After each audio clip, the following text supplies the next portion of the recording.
Okay, hello and welcome to my next ramble. I want to talk about how the idea of adding to a student's learning, it doesn't need to be measured in terms of vocabulary. It can be, and we often do, and there's nothing wrong with that. Um, but if it's the only way we measure growth, then we're not taking into account um, other senses of meaning of a word, other contexts of usage of words, and those get so complex so fast that they're really not. There's no need to keep track of it.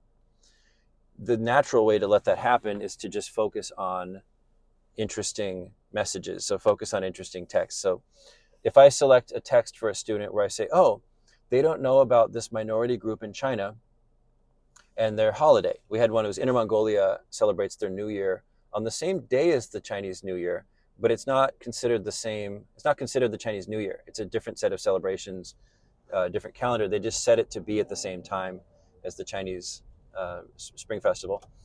And so we read this text about it. Now, uh, this is not a great example because that text was particularly hard and taught a whole lot of new vocabulary.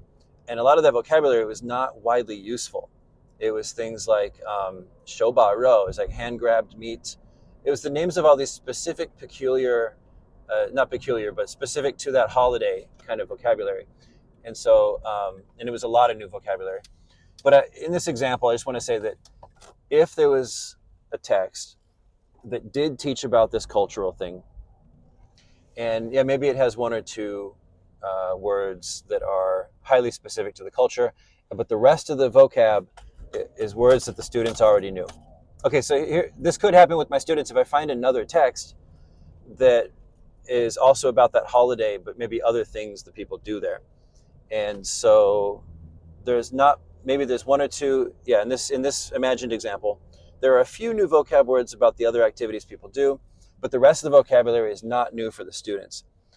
I wouldn't say that that's not a case of, that nothing's being learned. I wouldn't say that they're not learning anything.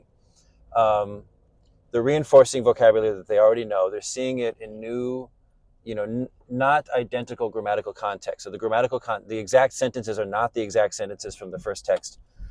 And so there's reinforcement, but also adding to the sense of what kinds of sentences these words can be used in. It's highly likely that the sort of sense of meaning will be slightly different because the context is slightly different. And so we're sort of rounding out their sense of meaning of these vocab words. There's other things too, affective things like a sense of confidence, because they're excited to, recognize vocabulary. That's a thing that students often are excited about and feel encouraged by.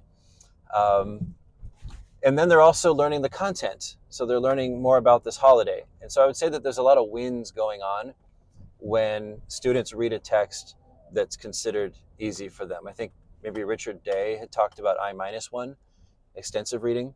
So yeah, just treat it as extensive reading. It can build reading fluency. But just because you have a list of words that students can say that they know, it doesn't mean that they know the senses of use, the senses of meaning of those words, and the slight variations in context of usage. And so it's worth it to still do it. Okay, thanks for listening.